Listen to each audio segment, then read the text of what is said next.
ملګرو دې کس خو کمال کړی ده. د دې پلاستیکي ډرم نه دا غواړي چې کولر جوړ کړي، هغه هم ډېره په اسانه طریقه باندې بدون د کم زیات مصرف نه. نو یو پلاستیکي ډرم دا د راخیسته ده او د دې په مابینځ کې یو خوا بله خوا تصریح وکړل او پکې کېښودل. تاسو کتلی شئ چې ډېره عالي او زبردسته آیډیا دوی رامنځته کړې ده. دوی غواړي چې په خپل کور کې او په خپل هغه باندې د دې یو عادي ډرم نه پلاستیکي دوی یو کولر جوړ کړي چې تاسو هم کولی شئ په خپل کور کړئ داسې د ډرم نه یو کولر زبردسته کولر ځان ته جوړ کړئ.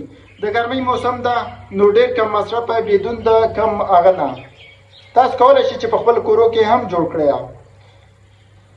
ګورئ چې پکې ولګوو وروسته د هغې نه دوی بله خوا ته چې سوری ده هغې ته دا واښه غواړي چې دوی وربسته کړي.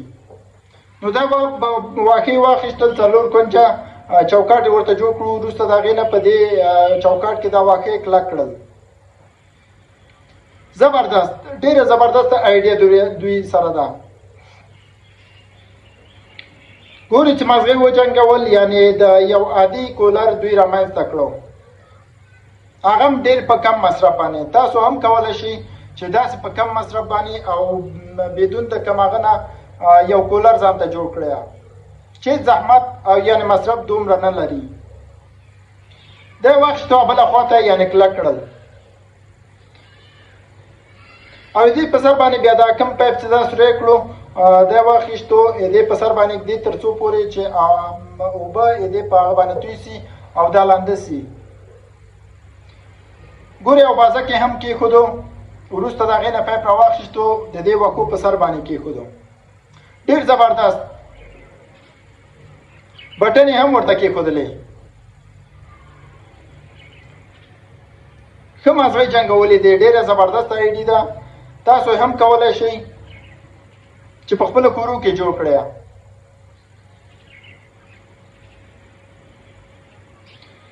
ښه زبردسته کولر راځي. ډېر ښایسته ډیزاین یې ورکړو، اجاله یې ورته کېښودله پکې ته.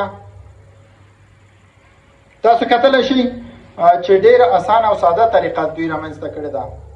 تاسو هم کولی شئ.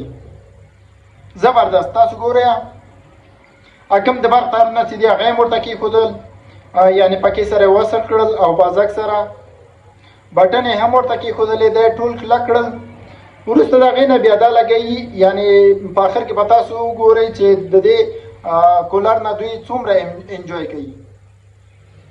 سپوږ په کېښودو، وروسته د دې نه اوبه یې ور واچولې، یعنې نور دوی انجوی کوي. په دې باندې څنګه چې ګرمۍ موسم ده او د دې کولر نه دوی نور